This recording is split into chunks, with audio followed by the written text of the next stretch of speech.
Hey everyone, welcome to the Comic Corner. Today we have a special video in that we're going to be doing our year in review for 2022. So in this video, we're going to be looking at two things. We're going to be looking at my top movies for 2022, as well as my top TV shows for 2022. And of those top movies and TV shows, I'm going to be looking at my top 5. Just as a disclaimer, I haven't seen the new Avatar yet. As well, I haven't got to House of Dragons. I really like Game of Thrones. But at some point, I will be watching House of Dragons as well. So House of Dragons will not be on my list for top 5 TV shows. So with that, let's kick it off and start with my top 5 TV shows of the year. So at number 5, I have DC's Peacemaker. That was on HBO Max. In Canada, that's Crave TV for us. Peacemaker was a character from the Suicide Squad movie that I didn't think would get his own TV show. And for some reason it works. It's a show about a guy that's trying to be good, even though he does it horribly. I thought John Cena was really good in this role. I liked him in the movie. I feel like he was able to do a bit more on the TV show. I liked the show from start to finish. It was a little bit of a weird finish for me, but I think it definitely sets up a season 2. So overall, I liked the show. I'll definitely check it out again. I've only watched it the once when it came out. Looking forward to going back and revisiting that show. So with that, Peacemaker is my number 5 show of 2022. And at my number 4, I do have one of Marvel's many shows that they released this year. As you can see, I am a Marvel fan. So with that, at number 4, I do have Moon Knight Season 1. Now I say Season 1 because I think they are going to do a Season 2. It seemed to be well received. Again, another one of those shows that kind of had a wonky ending to it. But from start to finish, I really enjoyed it. I like the deep dive into the characters of Moon Knight. Obviously, we have multiple personalities with Moon Knight. They really played that dual personality off of each other with Stephen Grant and Mark Spector very well. I thought it was a hook right from the get-go. When they ended that episode with Moon Knight revealing his costume, I thought it was a great way to end. Left it on that cliffhanger, wanting people to come back for more. Disney has been doing really well with their Marvel shows. I find this year they seem to lean into the wacky and weird, which I like. So for me, Moon Knight was definitely high on that list of Marvel shows, and which is why I have it sitting at number 4 for the year of 2022. And for my number 3, this brings me to probably the wildest show on TV right now. It's The Boys, and this year The Boys Season 3 kept that over-the-top crazy train rolling, and I would say again for about 90% of the season it was great. Again, another one that endings are tricky, and The Boys seems to have an issue with trying to end on a high note. Overall though, love the season. Like the new characters that they introduced. Some characters that they got rid of was kind of funny how they do it. Won't go into the gory graphic details, as anybody knows from watching The Boys. They lean into the stuff that you don't think they're going to do, and somehow makes it really work. The Boys is over the top, it's funny, it's gruesome, it's gross, and I think that's why it works so well. It's not like your everyday Marvel or even DC shows. They go to a whole other level that other shows just aren't doing, which I think is why The Boys for me sits at number 3 with season 3 of this year. And at my number 2, I never thought I would say this would be my number 2. This was a show that came out very late in the year, actually just a couple weeks ago from when I'm shooting this. And I wanted to sit with the show. I've watched it now a couple times, and I have to say it was a sleeper hit for me, and that is Wednesday, which premiered on Netflix. And I sat down to watch it. I didn't know what to expect, and I was blown away. I thought it was funny. I thought it was creepy. It was much more gory, violent than I thought it would be. I thought it was going to lean more towards the younger audience. Thought it was a great introduction to a new series, potentially spin-offs too. It was a really funny show. I never thought an Addams Family spin-off show would be my number 2 show of a year, but this one was a sleeper hit for me, and I thoroughly enjoyed it. I will definitely check it out again.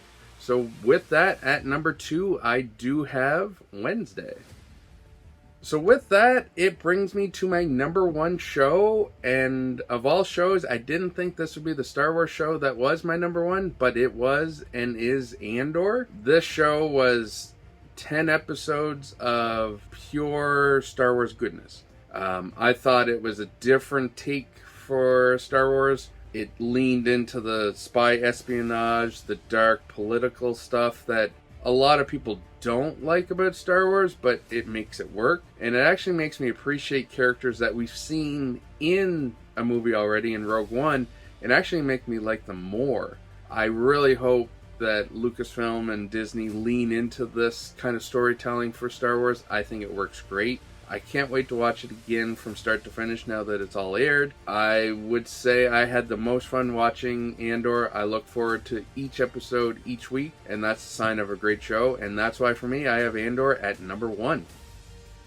So that wraps up my best of TV for 2022. I enjoyed all these shows equally for different reasons, and even the ones that didn't make my top 5, I highly enjoyed them. So with that, let's jump into my top 5 favorite movies of 2022. So to kick it off at number 5, I have a very recent movie, one that I just seen about a week ago, and that is Violent Night with David Harbour. David Harbour plays Santa Claus. I thought it was funny. I wish they leaned into the R rating a little bit more, but I see why they didn't. And to hear the explanation that it's Die Hard meets Home Alone is spot on. If you meld the two of Die Hard and Home Alone, you get Violent Night, and it worked. It was funny. It was action heavy. Don't want to spoil too much on it, as it just came out, but I really liked it. I thought David Harbour nailed it as Santa Claus, which is kind of funny in itself. Violent Night for me was one that came out of nowhere, and I thoroughly enjoyed it. I will certainly be seeing it again.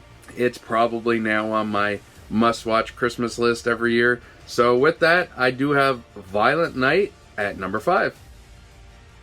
And at number 4, that brings me to my only Marvel movie on the list for this year. My number 4 movie of the year is Doctor Strange in the Multiverse of Madness. This movie for me was my most anticipated movie of the year. To say the least, when they said that they were doing the multiverse, I was very excited. I thought there were so many things that they could do. And while I wish they did a little bit more with it, a little bit more universe hopping, they really only touched on 3 or 4 universes. It would have been kind of nice to see a couple more, but I understand it's, a 2-hour movie that they got to hit a timeline and a plot. So it made sense that they couldn't go too far with it. I think this opens the door to more multiverse stories, and for that reason alone, this puts it in my top 5. But overall, it was a great Doctor Strange movie. It gave us some more character development for him.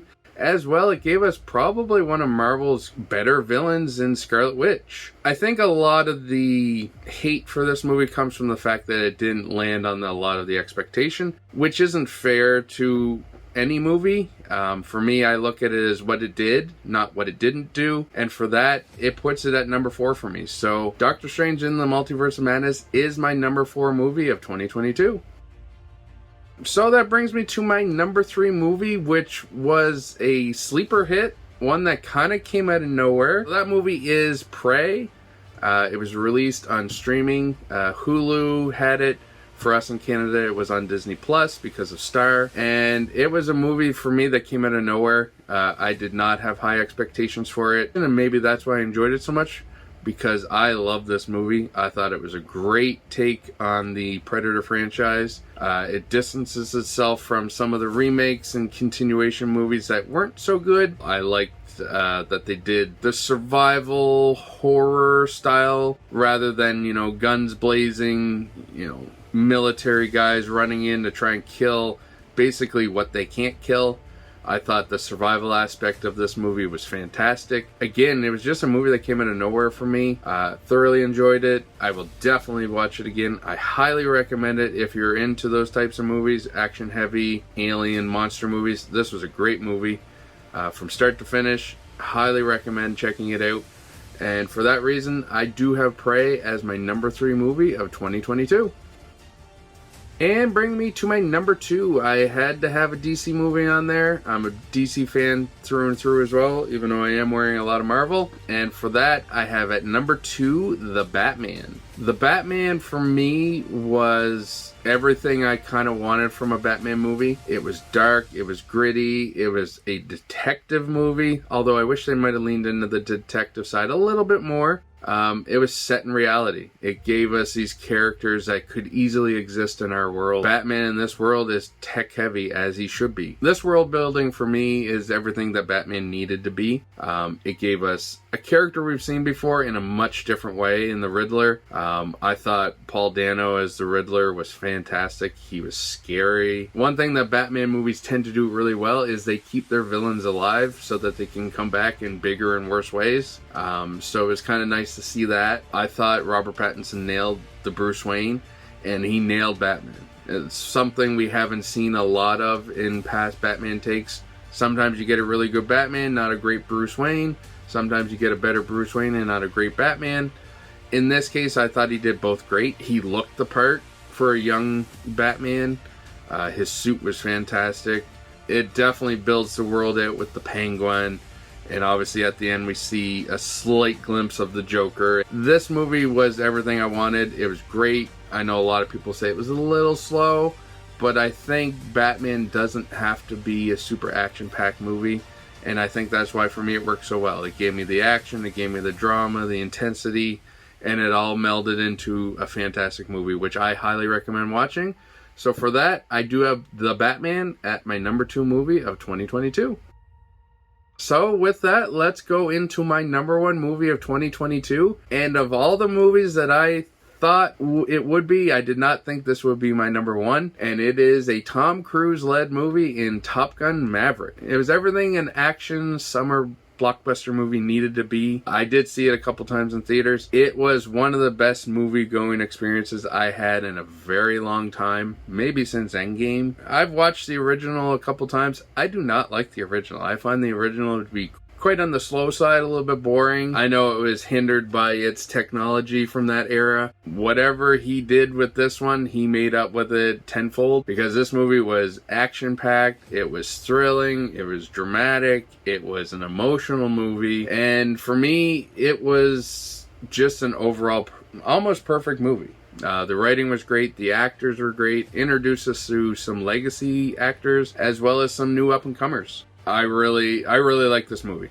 Visually, it's stunning. The music was great. The action was awesome. Overall, I feel like it was just a perfect movie for this year. I love going to the theaters. I love seeing big movies like this. Really, in short, I think Top Gun saved the theaters with its stellar performance this year. And that reason alone, I have Top Gun at my top of the movies for 2022. Highly recommend watching it. I will be watching it again. With that, Top Gun brings in my top movie of 2022. So with all that, that is my year in review for 2022. We touched on some TV shows that I loved, some movies that I really liked. Be sure to check us out on TikTok, where we do some weird videos over there. Sometimes you'll get my first reaction of movies. I have a Black Panther reaction over there, some unboxings.